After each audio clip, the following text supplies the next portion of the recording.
Bonjour à toutes et à tous, je suis ravie de vous retrouver pour ce nouveau Paris Direct à la une de l'actualité de ce vendredi.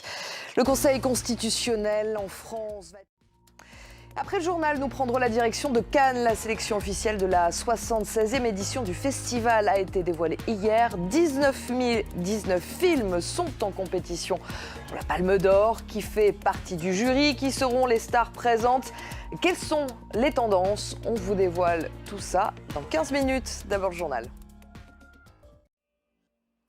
Quelle va être la décision du Conseil constitutionnel en France en ce qui concerne la loi sur la réforme des retraites? Il va falloir attendre 18h, heure de Paris, pour connaître la décision des 9 sages. Censureront-ils le texte partiellement ou totalement?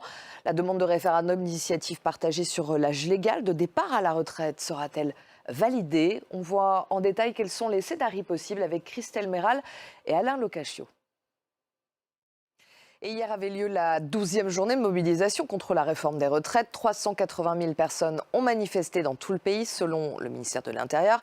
Et plus d'1,5 million d'après la CGT. Même si, comme à chaque fois, les autorités et les syndicats ne sont pas d'accord sur les chiffres fournis, il y a un constat que l'on peut faire. La mobilisation est en net recul. Laura Roudot. Aux États-Unis, les suites de l'affaire sur les fuites de documents classés top secret du Pentagone. Un homme a été arrêté dans l'État du Massachusetts. Merci Mathieu, vous étiez en direct de Washington. On va rester aux États-Unis où le droit à l'avortement continue d'être un peu plus menacé chaque jour. Cette fois, c'est la Floride qui a décidé d'interdire l'IVG au-delà de 6 semaines de grossesse. La Maison-Blanche a dénoncé une décision extrême et dangereuse. L'accès à la pilule abortive est également menacé. L'administration de Joe Biden a annoncé saisir la Cour suprême pour contester les restrictions prises ces derniers jours par plusieurs juges fédéraux. Laura Roudot. La mobilisation au Maroc de Marocaines, de Marocains et la détermination d'un avocat ont permis d'alourdir les peines de 3 hommes en appel. Ils ont été condamnés entre 10 ans et 20 ans de prison.